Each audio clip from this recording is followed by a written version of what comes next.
Good morning, everyone. It's our pleasure to be here this morning. Beautiful New York City. To my left, we have Dr. James Malatras, who's been working on, among other things, the school reopening plan, and he's here to talk to us about that today. To my right, Melissa DeRosa, Secretary to the Governor. To her right, Rick Cotton, who is the head of the Port Authority, who's been doing an extraordinary job overall building LaGuardia Airport, the first new airport in the United States in 25 years, redoing John F. Kennedy Airport. And then if that wasn't enough, he had to deal with something called COVID, which obviously impacted the airports, and we are so lucky to have him. And I want to thank him very much for everything he's been doing. This morning, we're going to be joined by Mayor Bottoms, Mayor of Atlanta. And she's going to join us this morning. Good morning. How are you, Mayor? Good to be with you. I don't know if the audio is working, so I will buy some time. Mayor Bottoms, we've been watching you. We're your neighbors to the north, and we've been watching you and what you've been going through. And first, I hope you're feeling well, and I hope your family is feeling well. On top of everything, you have to be dealing with the COVID virus yourself. Then you have your hands more than full there. You have not only the COVID virus, but the other virus of racism and division and what was going on with Mr. Brooks. But we just want to tell you on behalf of New Yorkers, after what we've gone through, that you are exactly right, Mayor, what you are saying and what you are advocating. You know, it's no longer a question of theory or a question of politics. We have facts. We have data. We went through it here in New York. We went through it in a worst-case scenario. And it is about following the data and following the science and taking the precautions and doing what's right. It is about masks. Masks work. We can tell you that here in New York. We had the worst spike per capita on the globe, and we brought it down. And now you see these other states are going higher than New York. So those masks work. We were the first state to start mandatory masks April 15th. And all the science now says for sure masks make a big difference. One of the models last week, the IHME model, it's the Gates-funded model that the White House uses, actually projected 40,000 more Americans will die if we don't have a national mask policy. So it's clear. But we just wanted to tell you that we feel for you. We are all one. We're one community. I applaud your leadership. You really get to see what an elected official is made of when the pressure is on. And you have more than risen to the occasion. You've been inspiring. They refer to you as a rising star, and they are all correct. And we are with you.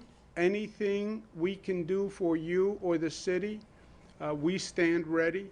We remember how good the people across this country were to us. When we were in the midst of it, I asked for volunteers from across the United States, nurses, doctors, to come help in our hospitals.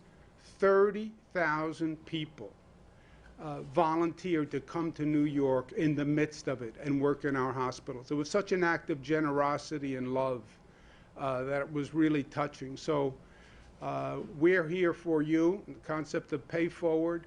Whatever we can do on any level. We have people who've been through this and actually know, and we stand ready. But you're right. Keep going. Stay strong.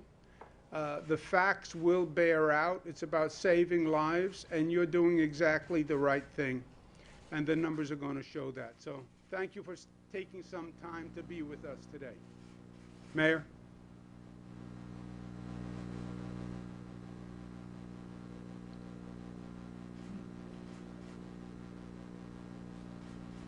Across the country And at the beginning of this pandemic, my charge to my team was simple: God bless the child who's got its own.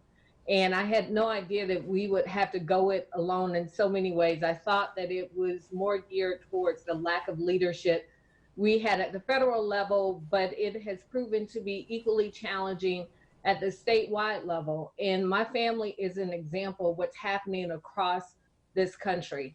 We had an asymptomatic child in our home for 8 days before we knew that that child was asymptomatic. And by that time, my husband and I had contracted COVID unnecessarily, I would imagine, because we would have taken precautions to protect ourselves. Thankfully, by the grace of God, we don't have underlying health conditions and we are all on the mend. My husband is feeling a lot better, but for so many people across this country, that is not their story and their outcome is so very different.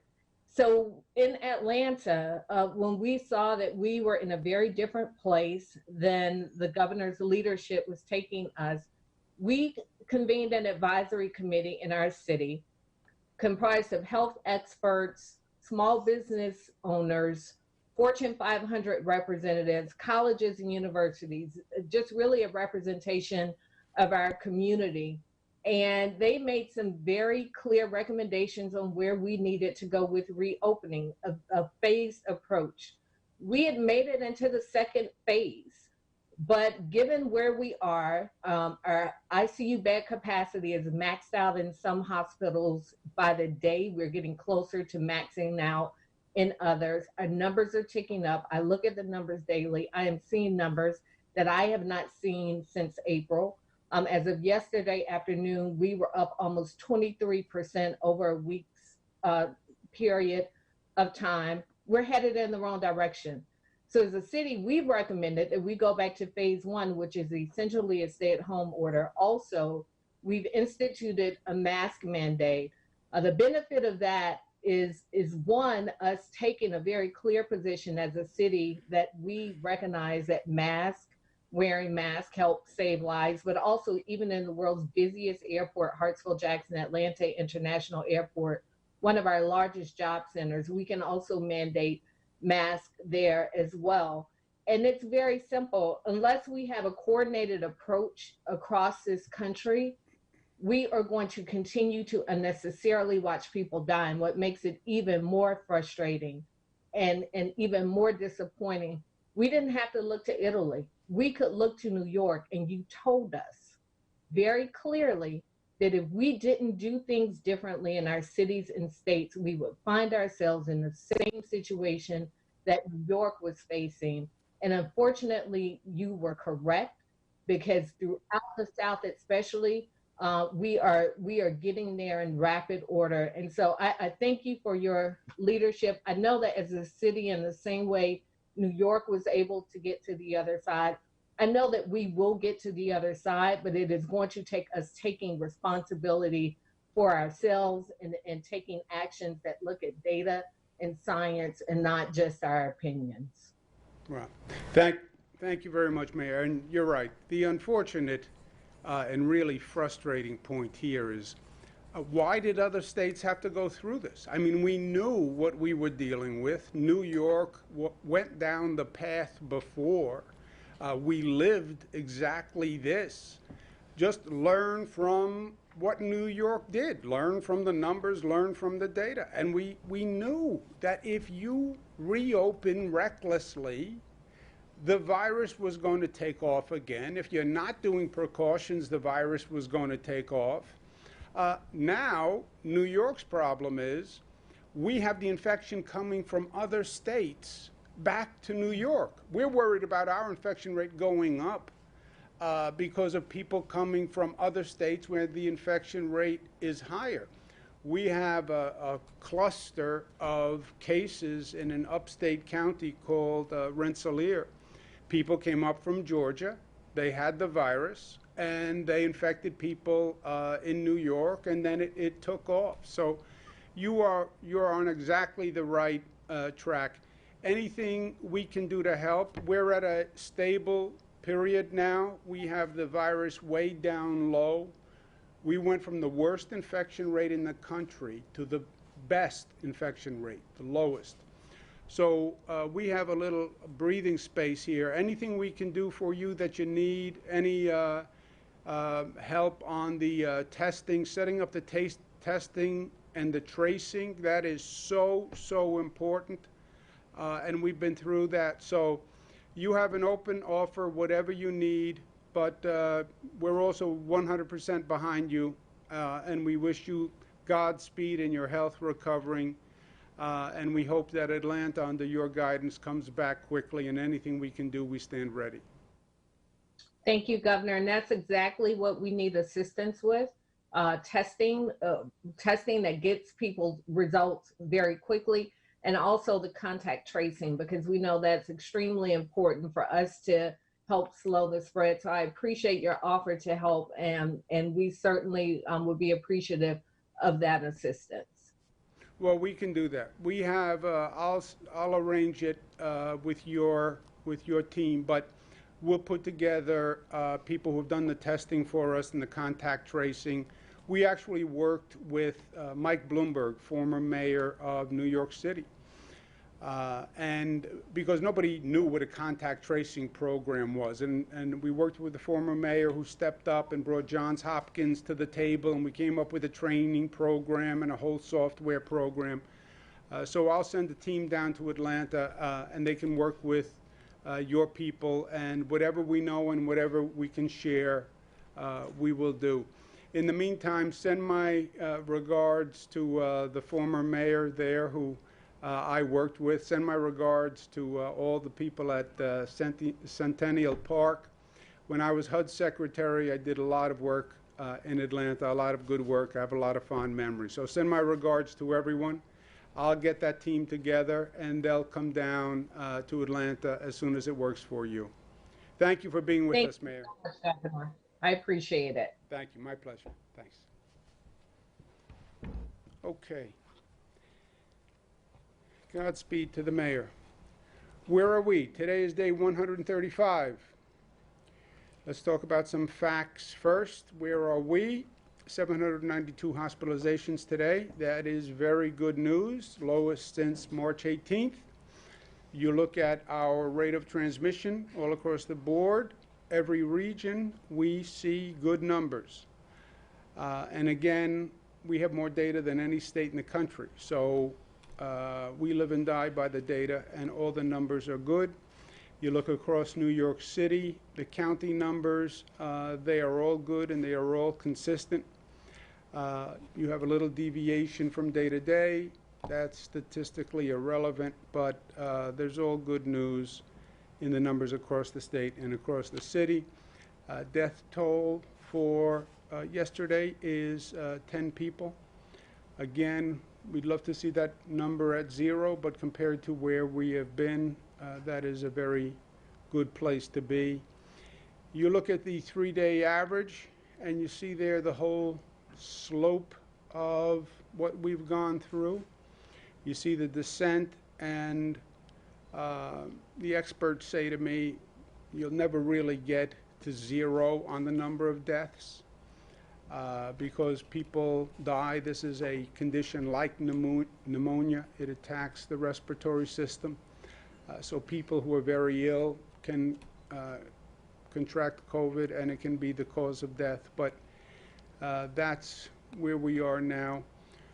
We did 51,000 tests yesterday, and it was just over 1%.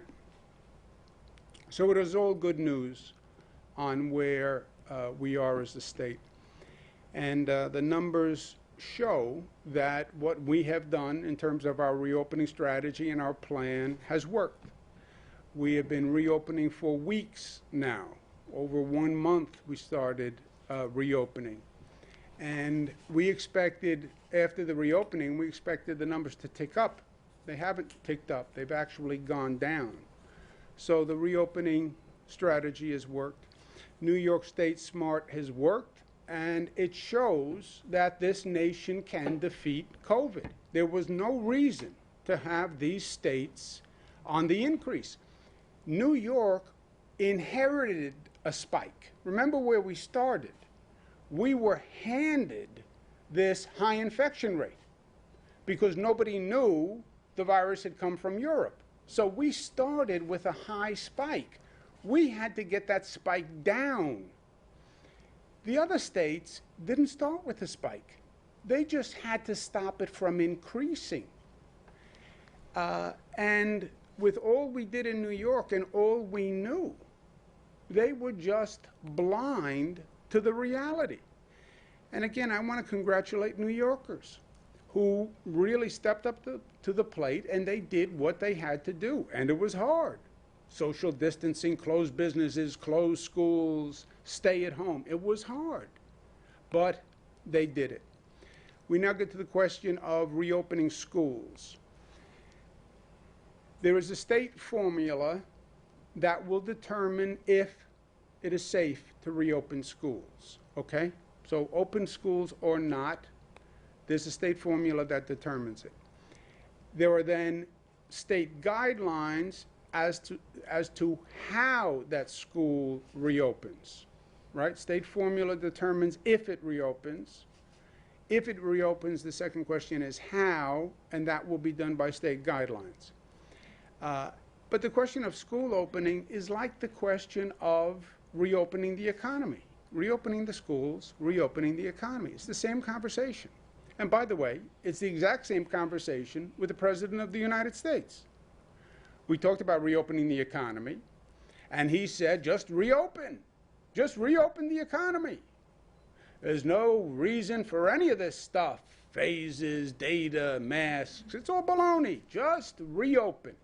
Yeah, we saw how well that worked. Go ask Florida and Texas and Arizona how well that worked. On schools, what does he say? Reopen the schools. Just open them up. Don't worry. Yeah. He was wrong on the economic reopening. He's wrong on the schools reopening. Everybody wants to reopen the schools. I want to reopen the schools. Everybody wants to reopen the schools. It's not do we reopen or not. You reopen if it is safe to reopen. How do you know if it's safe? You look at the data. You don't hold your finger up and feel the wind. You don't have an inspiration. You don't have a dream. You don't have an emotion. Look at the data. We test more. We have more data than any state. Look at the data. If you have the virus under control, reopen. If you don't have the virus under control, then you can't reopen, right? We're not going to use our children as a litmus test, and we're not going to put our children in a place where their health is endangered. It's that simple. Common sense and intelligence can still determine what we do, even in this crazy environment. We're not going to use our children as guinea pigs. I say to the experts, it's very simple.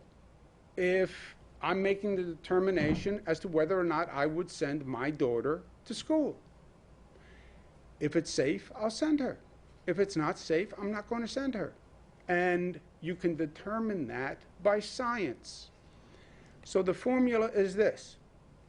Schools will reopen if that region is in phase 4 and the daily infection rate remains 5% or lower over a 14-day average. Okay? You're in phase 4 and you're under 5% infection rate. That means the virus is under control. That means it's safe to reopen. And then the schools can proceed to reopening in that region. Exactly how, you look at the state guidelines. This determination will be made the first week in August. Second question is, what happens if between the first week in August and the day school opens, the virus spikes? I don't want to be in a position where we made a determination August 7th and then the virus spikes, but we already said the schools are going to reopen.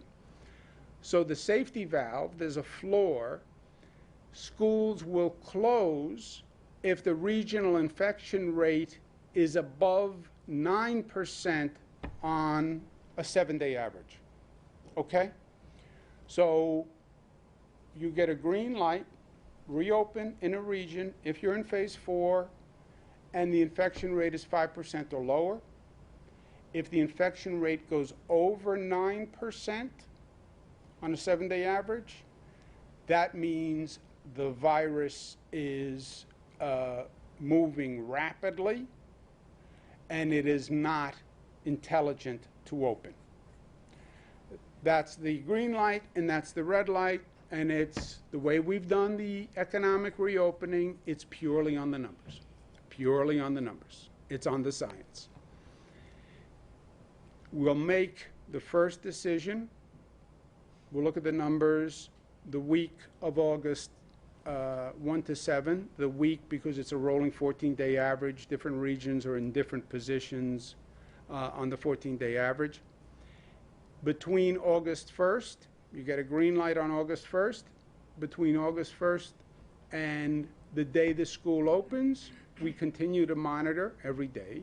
And if the infection rate goes over 9, then we hit an emergency stop button. Okay? It's very simple. It's clear. Once you get a green light to reopen, then how you reopen, you follow the guidelines. And we leave it to the 700 school districts across the state to come up with the specific plan pursuant to those guidelines. We have done state health guidelines. The State Department of Education is doing state education guidelines, which will incorporate our health guidelines. We had a great Reimagine Education Advisory Council that did a lot of work to come up with the guidelines. Jim Malatras ran it for me. I want to thank them all very much for the good work they did. They're education officials from all across the state. They came up with guidelines that will say the districts have to have flexible plans, there have to be safeguards, they're prioritizing safety, maximizing available space, focusing on arts, career, technical education. They have to be innovative. How do you use remote learning? How do you use innovative models, best practices? And all the guidelines will be up today. We want masks and PPE whenever students or staff cannot maintain social distancing. Masks work. They work for children, they work for teachers, they work for everyone. We have social distancing, 6 feet separations. We have cohort structures in the guidelines. Guidelines on transportation, food service, aftercare, extracurricular activities. Every child and person entering will be screened. Tracing has to work in the schools, cleaning and closure procedures. That's all in the guidelines. And again, we've done the health guidelines, State Department of Education, which I do not run. It's a separate agency. They'll do the education guidelines incorporating ours. Well, then what's the bad news? All our numbers are good. All our numbers are good. Bad news is we have to keep them that way. And there are challenges. There are 2 threats. First is lack of compliance by New Yorkers. We get arrogant, we get cocky, weather's warm, the numbers are good. I heard the governor, he said everything was good, there's nothing to worry about. I never said there's nothing to worry about. I never said that. I said the numbers are good. I worry every day. Well, you just worry a lot. No, I'm not really a worrier by nature. The circumstances cause me to worry. We have to remain compliant, and the local governments have to do their job and enforce compliance. Well, it's hard with younger people. I understand. Well, some people don't like to wear a mask. I understand. Well, socially distancing is difficult. I understand. We have to do it. If you don't do it, the virus will increase. Period. Period. I mean, this is not my opinion. I'm not guessing. We know it as a scientific fact. That's the first threat. Second is the virus comes to New York. And this is a very real threat. And it is deja vu all over again. The first federal debacle was losing track of the virus that was supposed to be in China and not knowing it left China and it went to Europe and then it came here from Europe. And the federal government has now admitted this. It was one of the great federal blunders in history, cost thousands of lives in New York and billions of dollars. They just missed it. Yeah. It was a terrible miss and a terrible mistake. And it's what created the spike in New York. The second federal mistake is even after everything we went through, they allowed and pushed the other states to reopen recklessly, and you now have the virus out of control in other states, and it's going to fly back to New York. The first mistake brought it from Europe to New York. The second mistake will bring it from Georgia to New York, and Texas to New York, and Arizona to New York, and the 38 states that see the virus going up. Both times, New York did nothing wrong. It was the federal government that caused our problem, and then, frankly, wanted to have nothing to do with the solution. They caused the problem, and then they said, you're on your own. Literally, you have 39 states that are now seeing the virus increase and come to New York. So we talk about the valve. I talk about the valve, the reopening valve, and we talked about monitoring it all along. You now have to add 2 additional measures or dials to the valve. One is now you have to watch the effect of noncompliance and make sure the local governments are doing their job. The second dial is now the effect of the national outbreak and people coming here to New York with the virus. Those are the 2 new complications that have been added to the mix. And look, it is the federal government because it is the federal government.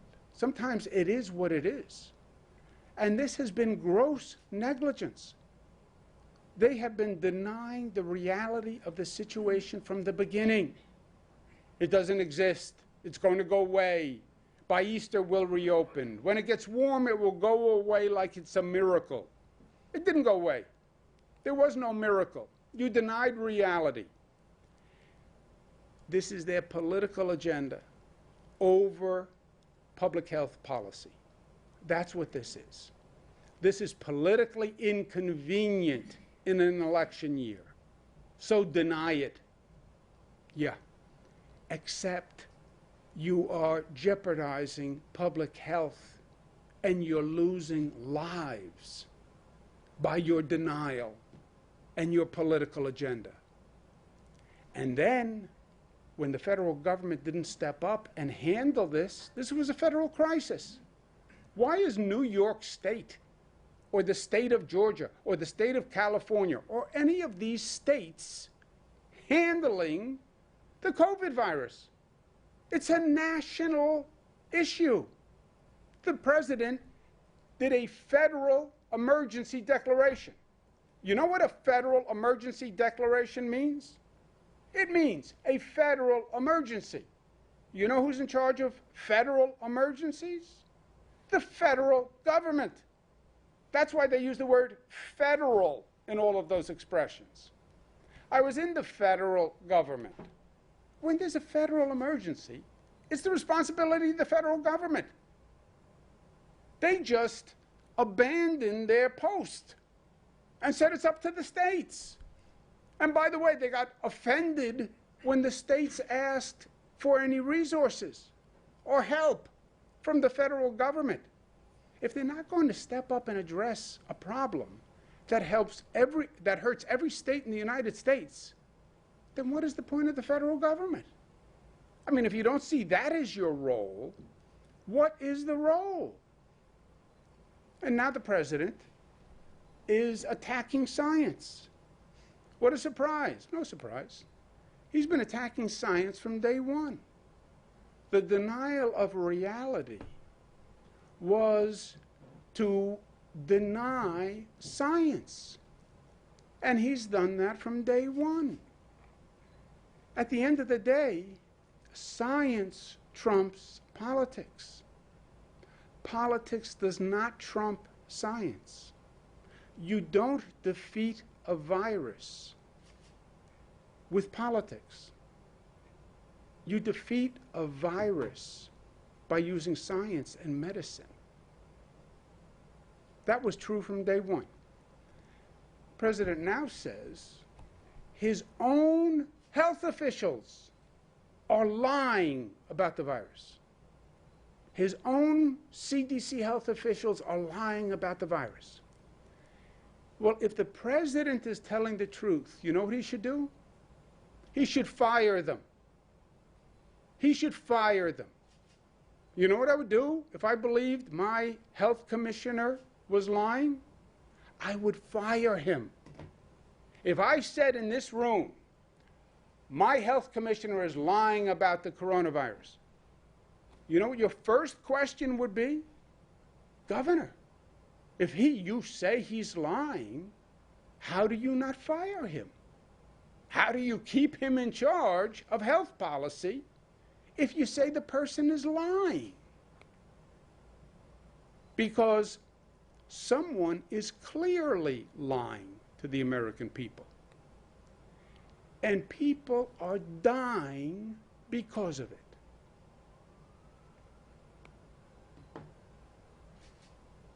Trump's COVID scandal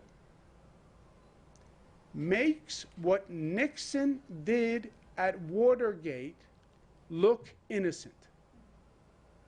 Nobody died in the Watergate scandal.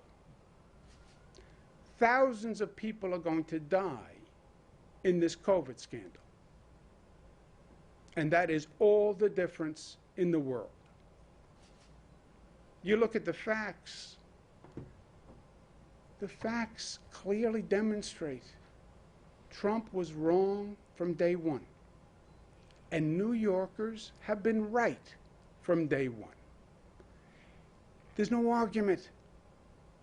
There's nothing to tweet about. The facts are in. The numbers are in.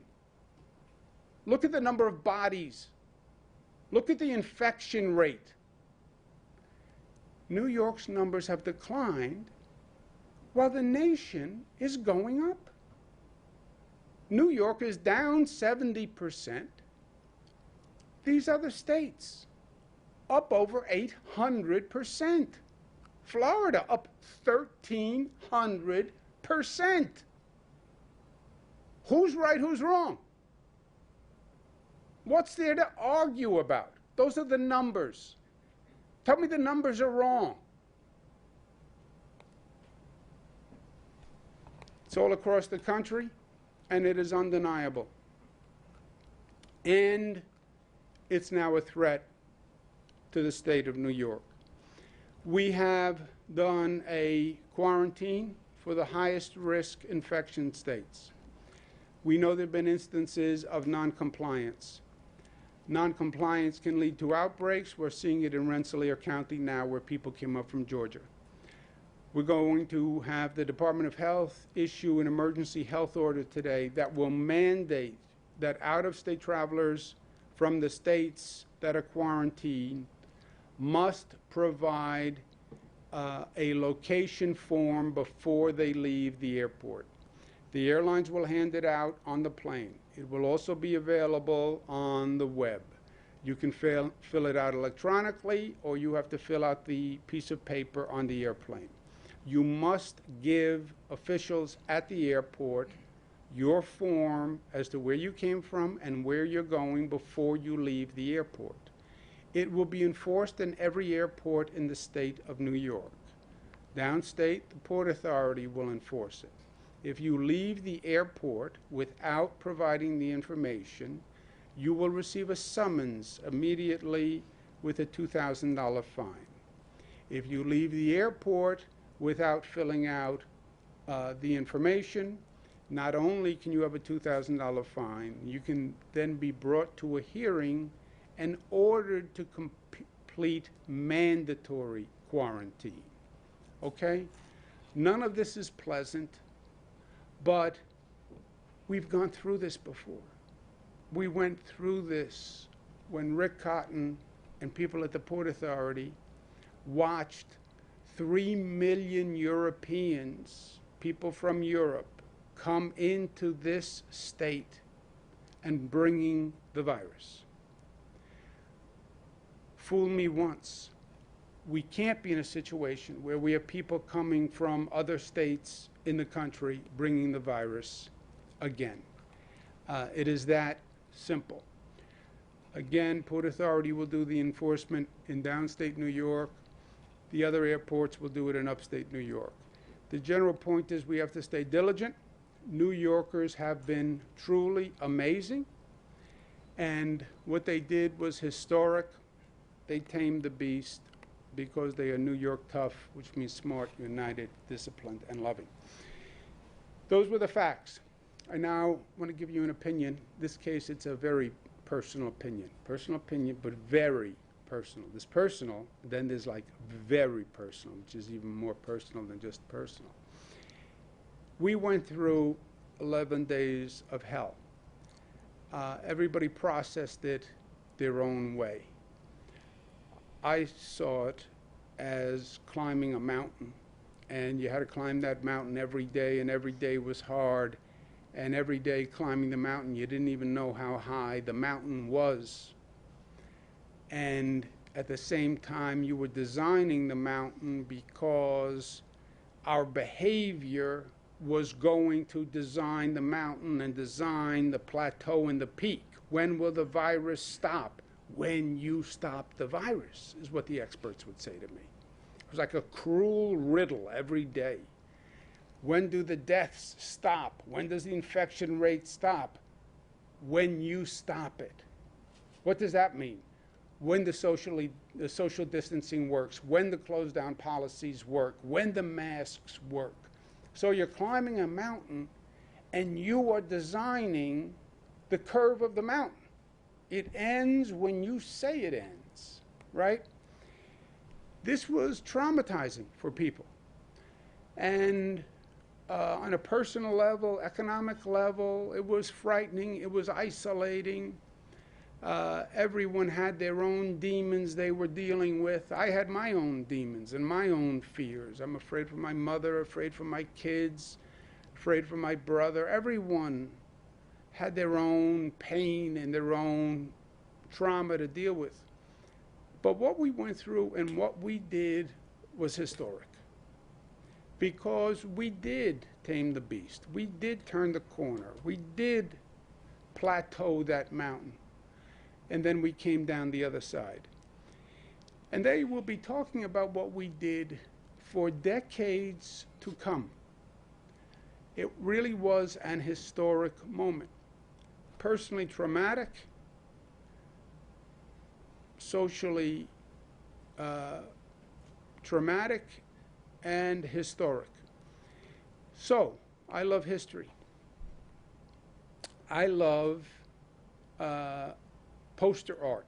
Poster art is something they did in the early 1900s, late 1800s, when they had to communicate their whole platform candidacy on one piece of paper, right? You wanted to run a campaign. They didn't have TV commercials. They didn't have mail. They didn't have any of these things. So they got their whole message on one piece of paper. And it always fascinated me. I used so many words. What if somebody said, okay, no words. Paint me a picture that tells the story of what you're trying to say. That's poster art. And it's helped me because it's been like a relief valve. Not that I don't have joy every day dealing with you guys, but I could go and just use a different side of my brain. And this was the most famous, the William Jennings Bryan with the octopus. He's fighting the octopus, and the octopus is corporate trusts that are taking over the economy, right? You could almost do that again today. So over the past few years, I've done my own posters on that capture that feeling.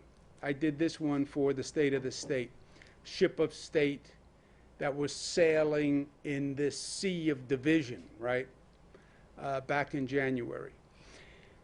Well, in any event, so I did a new one for what we went through with COVID. And I think the general shape is familiar to you. We went up the mountain, we curved the mountain, we came down the other side. And these are little telltale signs that, to me, represent what was going on.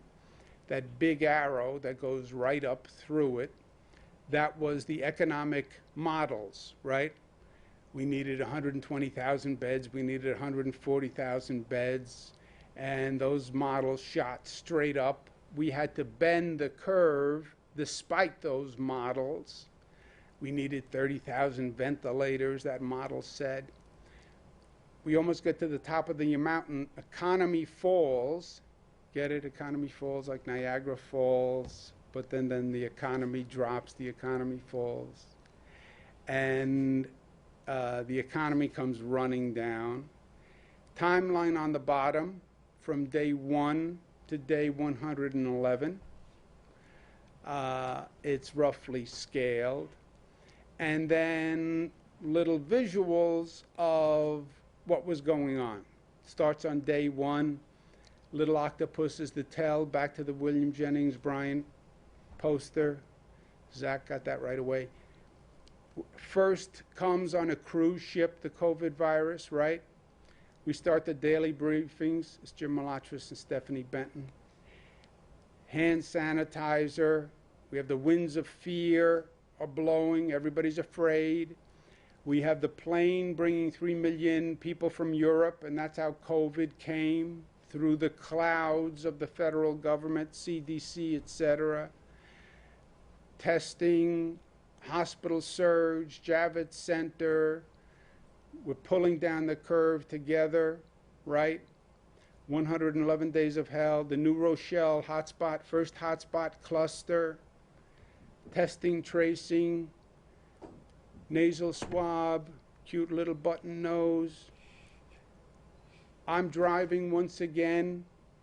One of the few benefits of this. I get to drive myself now. Subway disinfection. We've turned the corner, mask up, social distancing. The sun is on the other side of the mountain. We just had to make it to the other side of the mountain. There's the man in the moon. It's just the flu. Phase 1, we're now coming down the other side. Boyfriend Cliff is there. Tell the people the truth, they will do the right thing. They made the boyfriend look like Zach Fink. I'm not sure why. Who's pulling down the curve? New Yorkers, healthcare workers, the essential workers, out-of-state volunteers. 30,000 people from out of state volunteer to come help us. I have my 3 daughters there. That's Captain. They have him a little paunchy. He's on a diet. He's not that bad, but he's on his way. Stock market reopens. We come down the other side. There's the briefing table. Out-of-state ban. Follow the facts. It's Arizona, Texas, Florida going up. Last little sign, caution ahead, caution ahead. We climb the mountain, we're down the mountain. Be cautious, what we're talking about today. Do compliance, watch people from other states.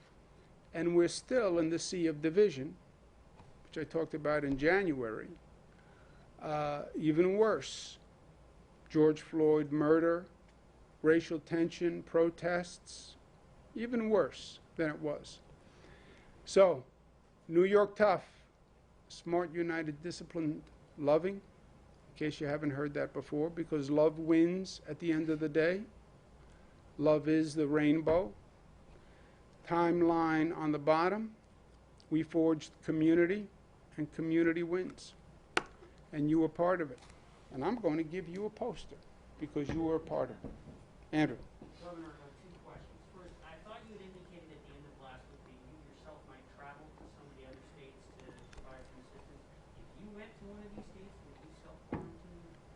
No, essential workers don't have to self-quarantine when they come back.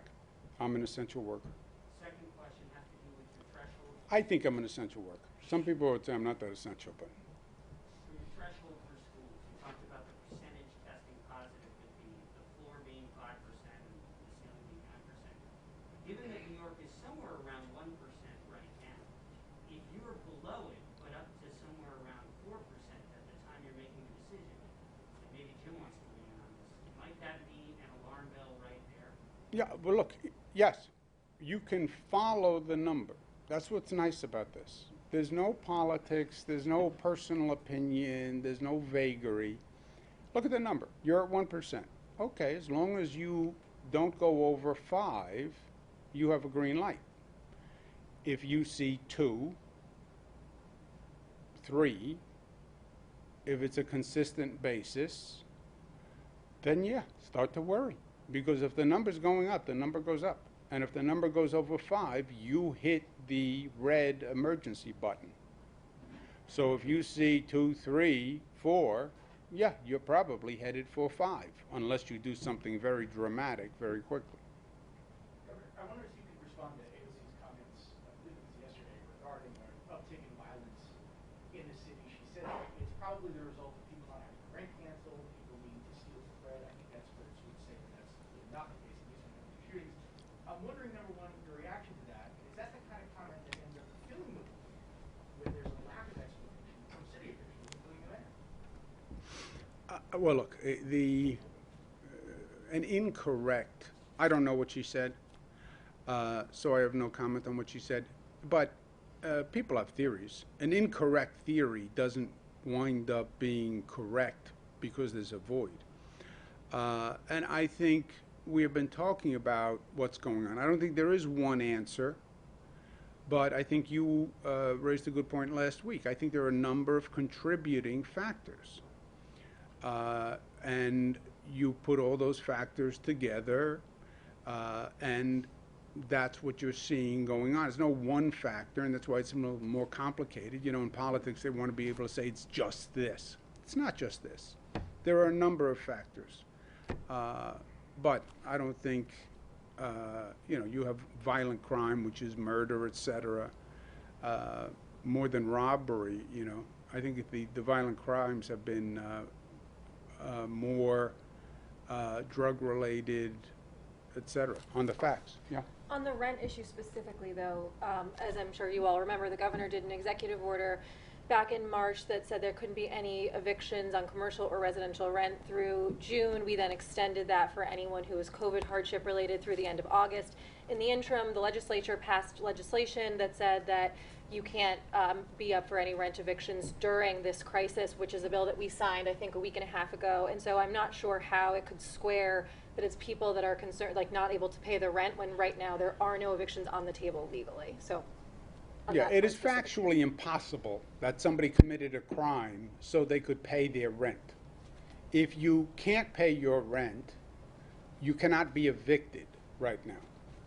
And if I could just ask about the nursing home report, I want to get your response to criticism that it wasn't independent. Maybe Jim can weigh in on this also. Specifically, one of the issues they raised was that it did not include deaths in hospitals from people who were nursing home residents. Does that make bad data going into the report, and therefore the report doesn't have good data coming out? They use the publicly reported data, and the curve shows what the curves. The facts are the facts. So I think it didn't material impact the overall outcome, which was the timing of the fatalities happened well before any of the admission policy. That the workforce itself was a driving factor because that's when the infections came in early on. So those material facts would not be changed one way or another. But we're basing it on the public. The Department of Health was basing it on the public data that everybody has. Yeah, it's where you count the death, Zach. If the person goes into the hospital, passes away in the hospital, we call that a hospitalization death, as opposed to trying to trace how long did the person have to be from the nursing home into the hospital, or you'd have to do it the other way, back it out of the hospital deaths, increase the nursing home, and reduce the hospitalization. But, you add the two numbers together, it's the number. There's testing supplies and PPE are increasingly in short supply nationwide. how much progress has have New York hospitals made towards realizing that 90-day goal that you set in early May to stockpile PPE? And how does that 7-state consortium you also announced about that time play into that? The consortium is more of a longer-term production mode. If you put those states together, can we manufacture our own? And does one state have the capacity to manufacture masks, and one state have the capacity to manufacture gowns, and one state have the capacity to manufacture the reagents for the testing, et cetera? The 90-day PPE is going to be a firm regulation. They must have 90 days of PPE in supply, period. There's no wiggle room on that. We gave them a period of time to ramp up. There's a cash flow issue, storage issue, et cetera. But everybody has to have 90 days of PPE in their own stockpile. Lesson learned. And that's a state reg. Any idea how many days an average hospital in New York or New York City would have on hand at this point? They should have 90 days on hand now, or they would have had to get a waiver from the Department of Health because they didn't have the cash flow or something like that. But I've not heard of anyone getting a waiver. And just to the governor's point, and it's the 90 days at the highest burn rate, which is the requirement at the peak of a new wave or something like that.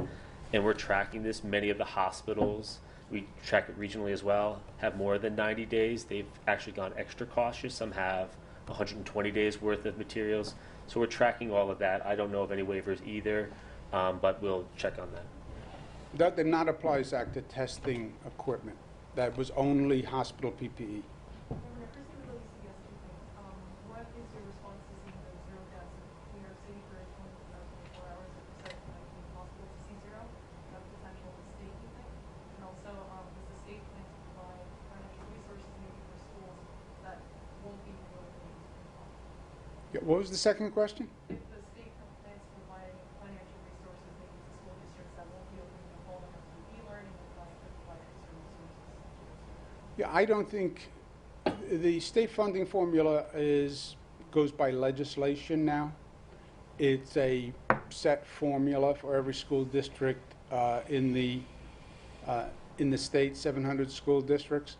I don't think there's any variance in the law that would allow you to shift funds from one school district to another. On the death rate across the state, look, it is very, very good news. That's why I literally say congratulations to New Yorkers. We followed the data. We have a model that worked. It worked all across the state. It is working. We are reopening.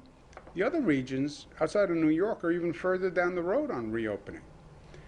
And the numbers are all good. Yes, we have compliance issues, especially downstate New York and Long Island.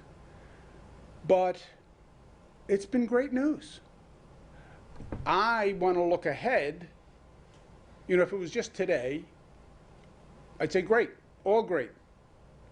But we've all learned the hard way. Look ahead. What's the next shoe that could drop? I'm worried about people coming to New York. You are not a hermetically sealed bubble, right? Somebody lands in New York, they come through Rick's Airport, they come through JFK, LaGuardia, Newark Airport. I remember the first positive we had was a health worker coming back through the airport. And I remember what that started. First case. What Uber did she get into? Who at the gate did she say hello to? Where did she pick up her bag? What Uber driver? Who did she shake hands with in her hotel lobby? You know, it came in through the airports. It will come in through the airports once again. Concerning the new nature air ventilation rules and protocols, if or when applied to offices and retail locations, do you believe this might eventually pave the way towards an extension of the 50% capacity limits? It could. Look, the air filtration to me, when we talk about being smart, right? What have we done in New York? We've been smart. Why? Because we're smart. And common sense. Look at everything you can. This air filtration is a major function. It's not the most sexy of functions, and you won't hear many governors talking about air filtration. But you have a filter that can filter out the COVID virus? Wow. Why aren't you using it? We then ran into all sorts of complications. This HVAC system fits it, this doesn't, etc. But we put out guidance. The HEPA filter is the best for those systems that can take it. Otherwise, you have to have a MERV 13 for a large congregate setting is the best, or down to a MERV 11. That's the floor and the ceiling, if you will. But I'm excited about the possibility, and we'll see how it goes. If the infection rate stays down, then you're going to see us continue to increase the capacity. And if the air filtration is one of those devices that keeps the infection rate down, great. Where are you going to apply to the... Sorry? Where are you going to go this week? One of these other states, maybe? Yeah, we're talking to a few states, and we're seeing what they need and the best way to get it to them. I was listening to the Board of Regents meeting this morning. They were discussing those guidelines that you mentioned, and a lot of concerns came up about making sure kids are on the same page if they're learning in a part-time or a hybrid model. How much is this something they need to be preparing for on the state level? Yeah, I don't know what you're listening to, what they're saying, or what it actually means. So we'll see what guidance they put out at the end of the day, and then we'll take it from there. Sir? Circle back on the rules of uptake of gun violence in the city. During his press conference this morning, the mayor tied it largely to widespread availability of illegal guns on the street. You just said that you don't tie the uptake to one single cause. Do you agree with the mayor there, or do you think that there are... I have not heard that there was an uptick in the availability of illegal guns. Is there? That's what the mayor pointed fingers at when he was talking about the reason. I haven't heard of that. Have you heard of that? No, and I would just caution that last week it was bail reform, and it was the chokehold ban, and it was Rikers, and then it's rent, and now it's this. I think that this is a really complex issue that is really incredibly important to the safety of the people of New York, and that people should refrain from tossing around theories with no facts behind them. Governor, Yeah, or let's someone who didn't answer. Yes. Last week you said, if I'm next time I would like to be on this side of the table, and I'm a very educated questioner. If you were here, two part of question, what would you ask the Governor Cuomo, and what would you ask Andrew Cuomo? Oh boy. I would ask Governor Cuomo, did you really design that poster, or did somebody else design that poster? Was that really you, or did somebody else do that? I would say, if the, answering is me, I would say yes, I designed it. I resent that question. I don't like the implication of it. I think it was personally derogatory and hostile. So yes, I said I designed it because I designed it. What would I ask Andrew Cuomo, separating him from Governor Cuomo? I would ask Andrew Cuomo, how are you doing through all of this? And when you look back, what do you think? On a personal level. I would say that's a personal question, and I think it's inappropriate to ask me at this venue, and I'd get a little defensive. And then I would say, I think at the end of the day, we will actually be stronger as a society for what we went through. I think my family is stronger as a family for what we went through. I would say it was the hardest thing I've ever done in my life. I think it was the hardest thing a lot of New Yorkers did.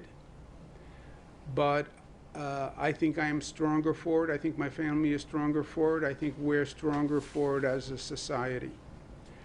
On the theory that that which doesn't kill you makes you stronger. I just hope we never have to go through it again, and I hope this nation gets the message and those other states get the message, so we save lives in this country. And if they follow what New York did, we will save lives. And nothing is more important than that. Thank you, guys. Thank you very much. Any thoughts on using detention centers or Thank you. other spaces for schools? Has that been in the discussion? Any school district that wants to propose that can.